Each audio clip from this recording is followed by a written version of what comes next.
For those of you who don't know, I'm about as successful as I am handsome. Take from that what you will. Because of this undetermined popularity, I was recently contacted by Flump Studios, who were eager for me to review their new arcade-style indie game, Hyper Bounce Blast. We'll start, as always, with the story. There isn't any. Moving on.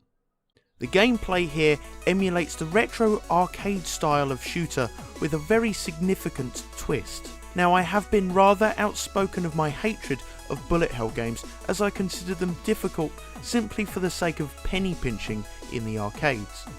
Not to mention the inherent elitism you have with the communities of bullet style games, but Hyper Bounce Blast gives me a reason to offer it a pass. Flump Studios, a word I rather enjoy saying, Flump, has come up with an excellent idea. Bullet immunity while bouncing. Let me explain. The goal of Hyper Bounce Blast, like most games, is to not die. You achieve this by either dodging the frankly unreal onslaughts of lethal enemy fire showered upon you, or you try to bounce your way up the screen.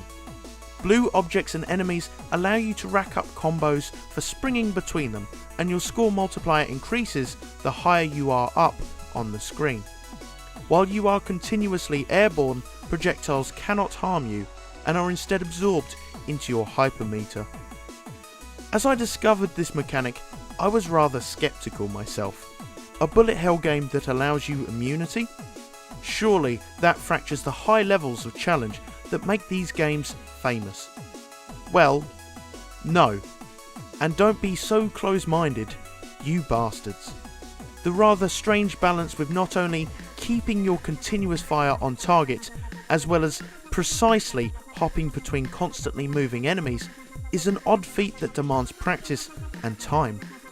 As clunky as I find the idea of having to simultaneously keep an eye not only on yourself, but of the enemies you're trying to eliminate, the awkwardness of this scenario really does lend itself to the addicting style of arcade fantasism the game was striving for.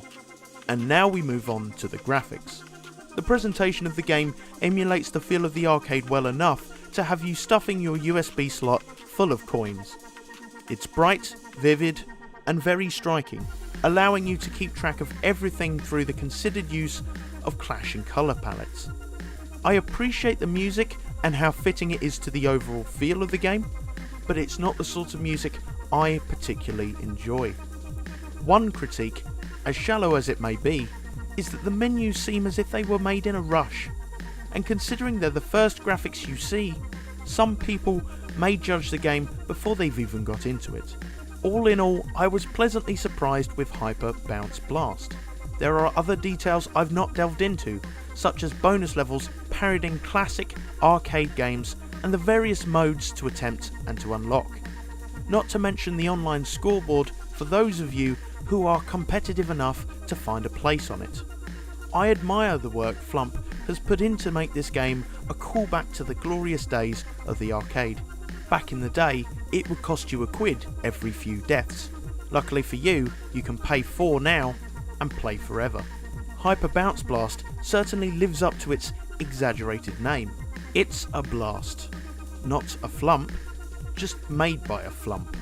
As always, this has been The Bin Raider, and if you like this review, do check out my other reviews here on the channel. And if you enjoyed this particular style, then do check out my friend's channel, The Friendly Broski.